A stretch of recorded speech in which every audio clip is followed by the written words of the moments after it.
Thanks. I hope it was good, what she said.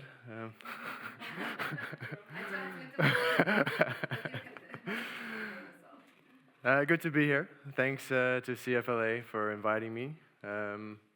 Nice to see some familiar faces in the room. Most of you don't know me yet, so I'll give a small introduction before I start. So my name's Matt Gill. My company is Rebel. We're an infrastructure, finance, advisory, and developer firm based in the Netherlands, but we work across Europe, US, Canada, Middle East, Asia, and Africa, so quite a worldwide reach.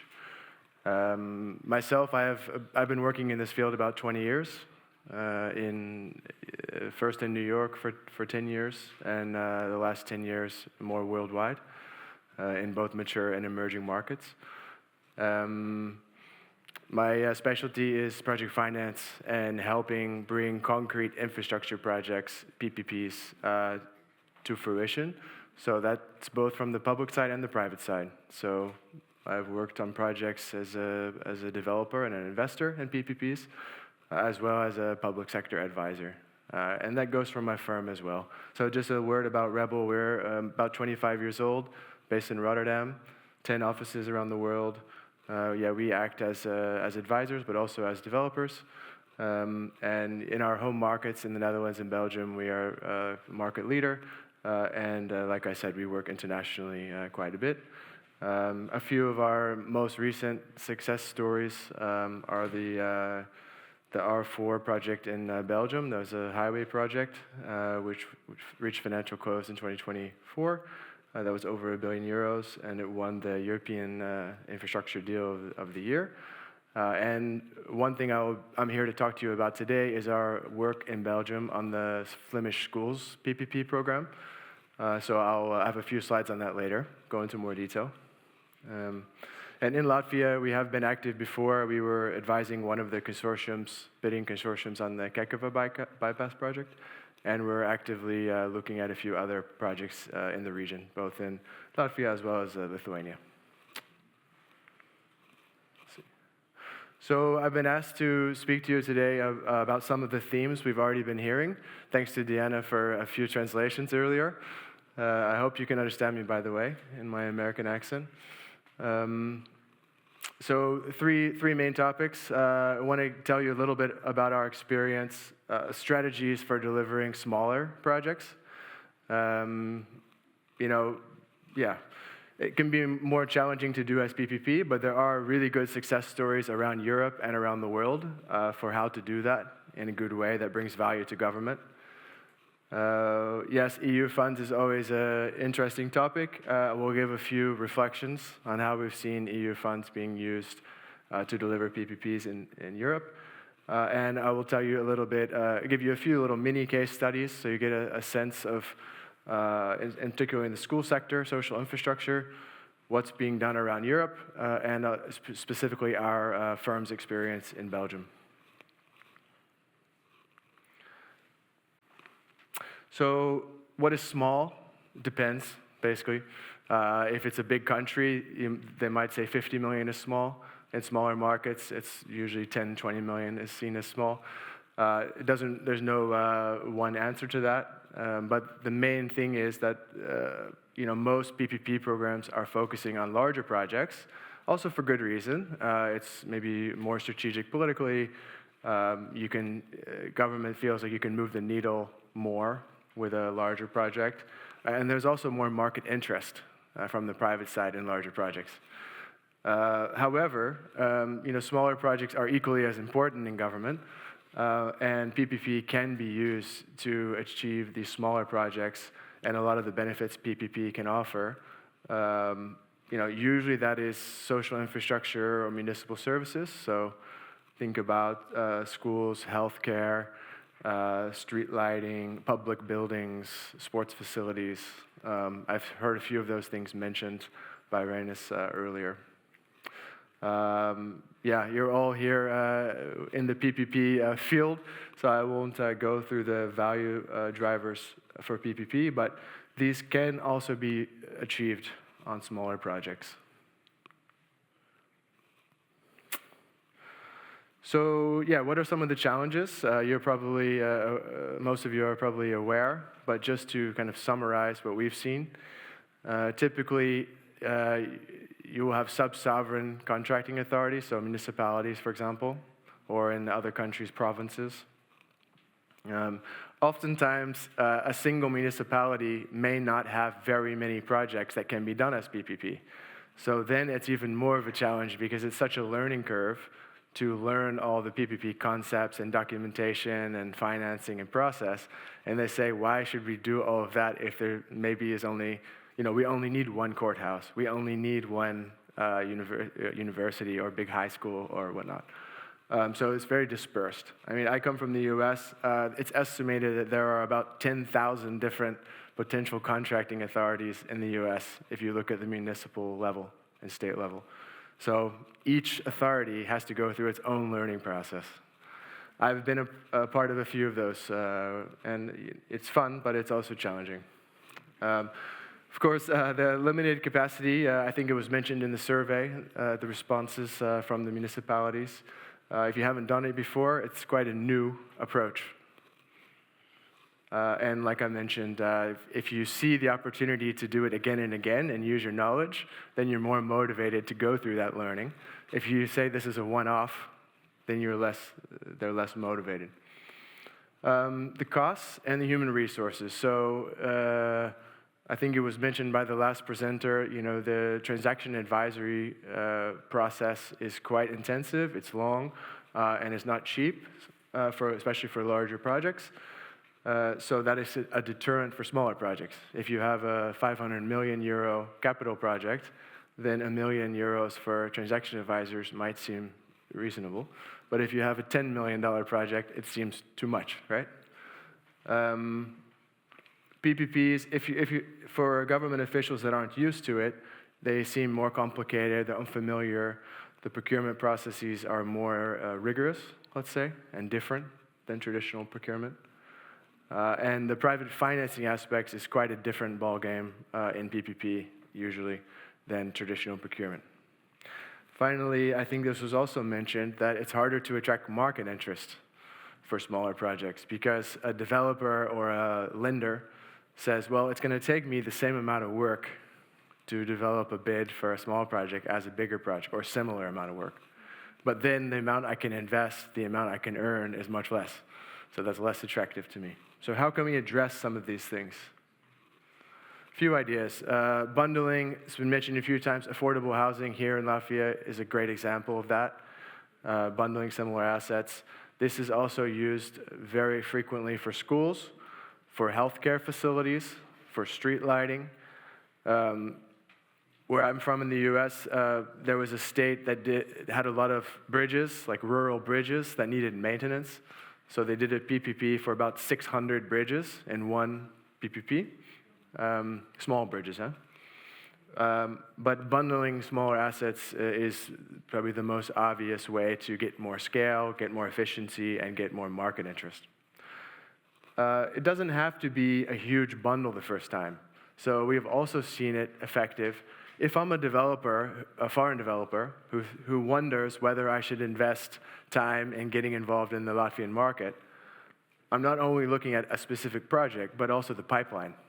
So if I'm going to hire staff or spend a lot of business development efforts, invest money and time in a market, I want to see that there's more to do over the coming years. So, it's good to publish your PPP pipeline and get that word out in the market. The approval, the decision making, we've seen. I'm not telling you what you should do in Latvia, but we have seen that simplifying the gateway approvals for smaller project, it also makes sense some places. So in some countries, you need cabinet level decision for every PPP project. But if you're talking about a smaller project, the approval can sometimes be delegated to a lower authority. Same with, in the vein of simplification, the project preparation process. I know you have the financial economic calculations here, and that I'm sure municipalities can find that confusing or difficult to understand. So to hire consultants is one solution, but also in some cases, governments make it simpler. Also, when it comes to feasibility study requirements. So take, for example, I've been also working in Romania some. There they had a hospital, a regional hospital they wanted to build. The regulations said that for a feasibility study, you need to have a full technical design. Well, that is very expensive, right? So that feasibility study cost, I think, 600,000 euros because you needed a full technical design. But that in PPP, you normally don't do a full technical design. You do minimum requirements, and you let the private sector do the design. So that was an example where they needed to change their regulations to fit PPP. And then standardized templates. I think you already do some of that by giving template documents, a model for the financial economic calculations. What else? Yeah, capacity building. So also in Romania, I did a program where we invited, the Ministry of Finance invited representatives from municipalities that were interested in PPP to come get training and come learn the tools and the templates, explain to them how to use the documents and the files and how to go through the process. That was well received, and I think everyone can benefit from that. Okay, financing. If you have a 10 million euro project, then project financing might not be the right answer. So project financing means you're only looking at the project cash flow, and you're not looking at the sponsor, the equity investor's balance sheet. However, we have seen smaller projects get done much more easily using corporate financing, so allowing a company to finance it from their own resources rather than borrowing project financing. So the flexibility for that can be useful for smaller projects. Having some access for municipalities to project development funding, if they're going through it for the first time, then they will need help. And the central authority, CFLA, can give some guidance, but you cannot hold the hand of every project and every municipality all the time. So to provide some, having kind of a project development funding facility has worked in some countries. And finally, a lot of PPP projects are greenfield and they're capital intensive. So you're talking about building something new or doing some major upgrades. Now, what we've recommended in some places where, the municipalities say are not used to these type of PPP projects, you can also start with something in between that involves performance-based contracting. So because performance-based contracting is a key feature of PPP that brings value, you can get all the players, the public and the private sector, used to PPP concepts by doing kind of medium-term performance-based contracts. So that can be like waste collection, for example, or maintenance of municipal roads, things that don't require a huge upfront financing requirement.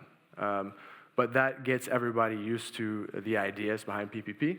And we have seen that progress into more capital-intensive projects thereafter, once everyone's used to it. So how can we, I'll just say a few words about EU funds. I know that's getting scarcer and scarcer. But I will share these slides after. This is more as a takeaway. But I can describe it as pretty much there's two main ways that EU funds can come into PPPs. And both of them have been used here as well.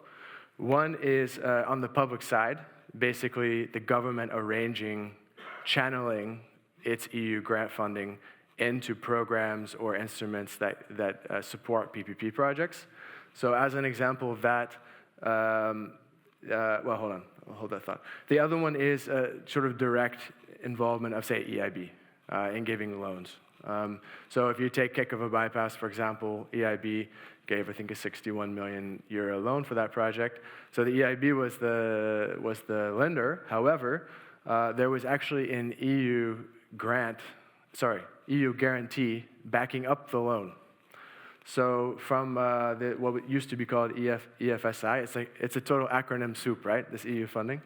But what used to be called EFSI, or the Strategic Investment Plan for Europe, is now called, I believe, InvestEU.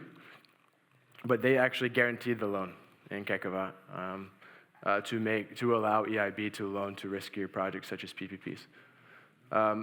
Oftentimes, this approach is called blended finance, where you're kind of combining some EU grant funding channeled through the public body together with private capital. Usually, like I said, the EU grant funding is usually channeled through the public. It's always channeled through the public partner. It's not usually direct from the EU. So oftentimes that takes the form of regional or municipal or national funds that are managed by the country government, but have EU funds behind them. And EIB, as they are here, is quite active in sort of giving advisory services for PPPs as well as loaning money on a long-term basis. Again, I won't go on the detail, but just to give you a sense, this is used all around Europe. So just to run through, I will talk about a few of these in a little more detail, but there's a schools project in Lithuania, a schools bundle in Greece, primary care healthcare facilities in Ireland, school campus project in Austria, which I'll talk about, in Malta, health centers, in Portugal, also a bundled housing program.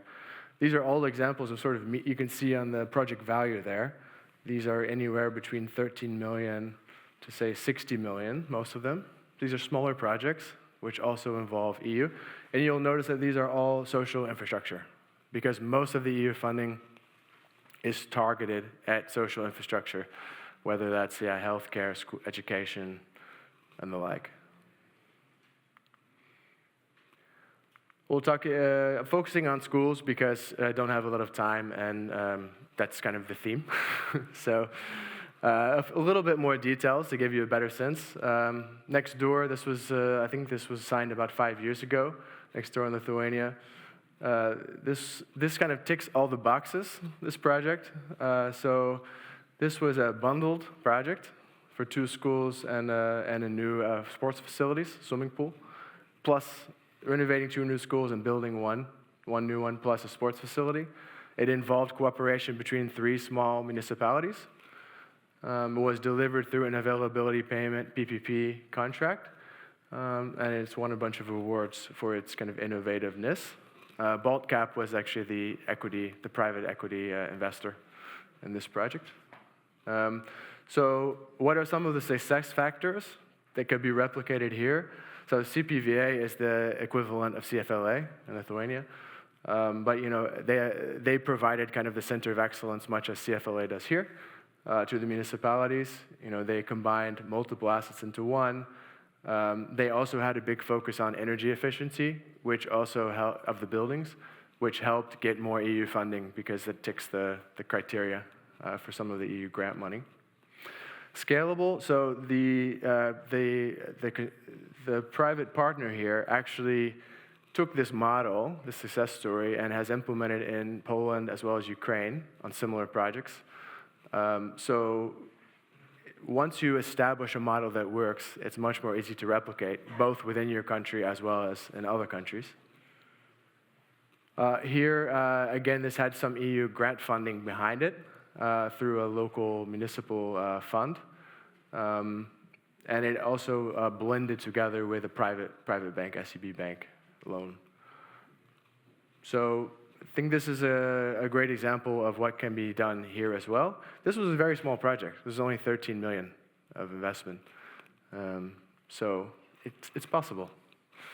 Austria, maybe this is more similar. I saw one on the list earlier. There's a high school project on the list for 30-something million.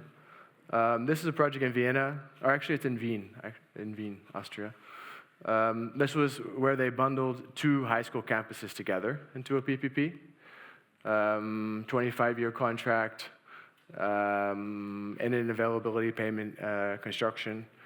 Again, they used a lot of standardized documents and risk allocation. They made a simplified procurement procedure for the smaller projects.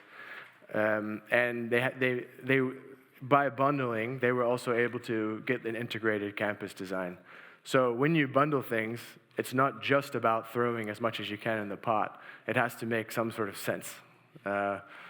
Either the design can be standardized, or it helps to have more of a master plan.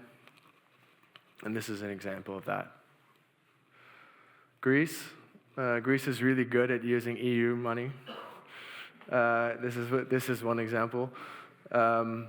This was actually part of a larger schools bundle of 24 schools, but this particular contract was for 14.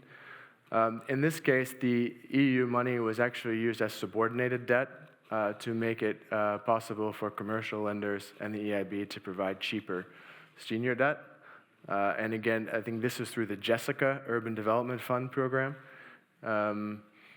where they were able to build 14 schools on a smaller basis by blending commercial and EU funding. So a little bit about our experience in Belgium. This is a very large program. Talk about bundling.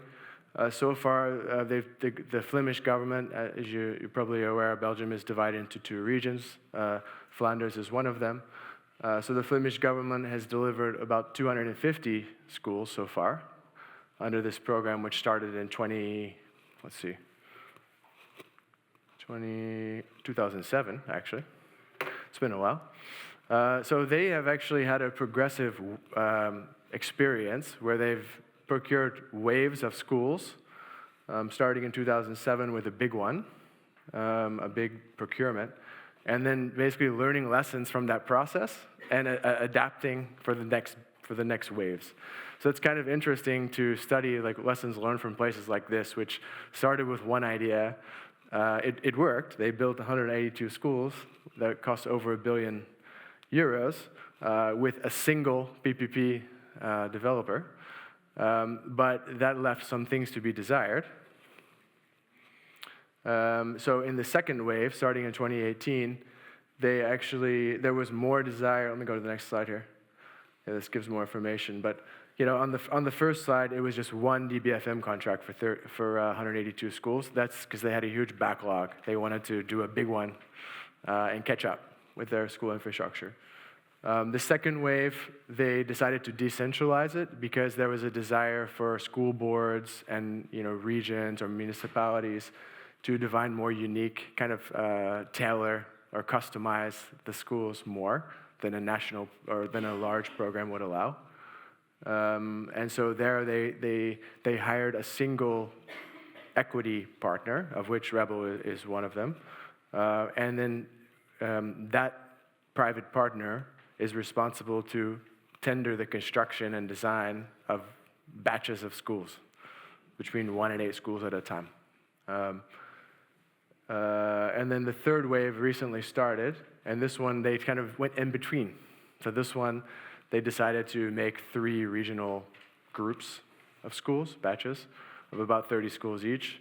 And I think that also gives kind of a sweet spot for the cost and the financing. It's like 300 to 400 million euros per group of 30 schools. And that seems to be a sweet spot there for investors and market interests. So we have been involved in as equity partner and financial advisor on the second and third wave of schools, and it's still going strong. And we've seen this model being exported to other countries. Right now, even in the Middle East, in Saudi Arabia, in Jordan, they're trying to follow a similar approach as Belgium. You may have also heard of the different models in the UK, such as the Welsh mutual investment model. That they actually use that here in wave 1 of the schools. So actually the Flemish government is a 25% shareholder in the project company. That's also used in the UK models now as well, where you have kind of a joint development where the private sector's risks and returns are capped. So you can still get a fair return, but the government has more say into it and shares the upside as well. So what impact is it making? They've invested now about €1.5 billion in schools, over 250 of them. And it also has brought in this sort of long-term asset management culture. Because in a PPP, it's 30-year contracts, and so the school system can be pretty sure that the maintenance standards will be maintained well over 30 years. Whereas, as we all know, in the public sector, if there's not enough budget, then you have to defer maintenance. So it also brings more discipline to the taking care of your assets once they're built. So I'll leave it there. Thank you very much for your time. And hopefully I'll talk with some of you during the break.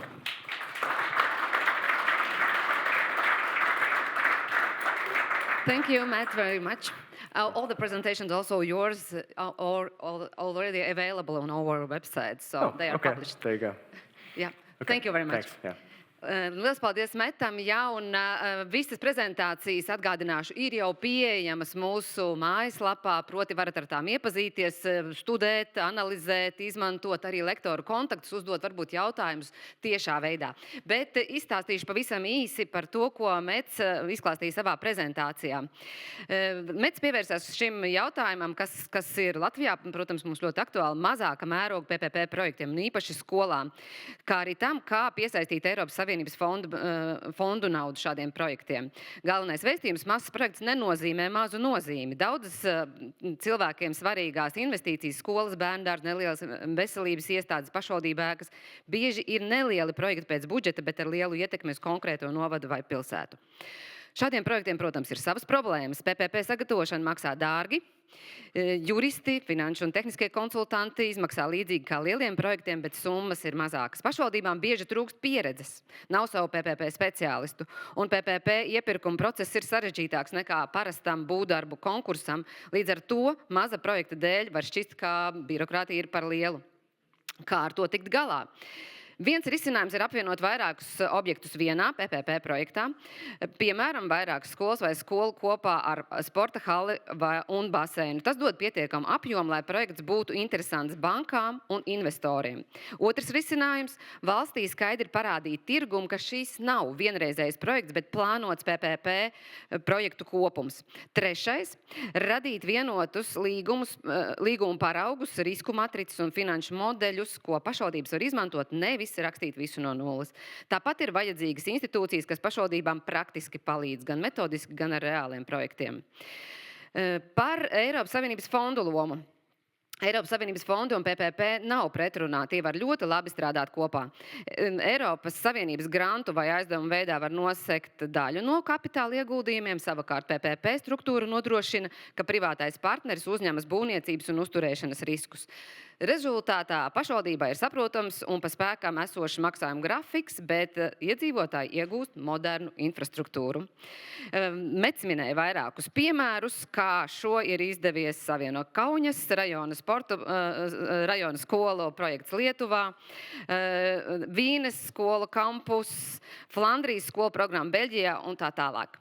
Kopsavilkumā arī mazas pašvaldību investīcijas skolās un citā sociālajā infrastruktūrā var un ir vērts strukturēt kā PPP, ja valstī ir skaidra programma, atbalsta institūcijas un izstrādāti vienoti risinājumi.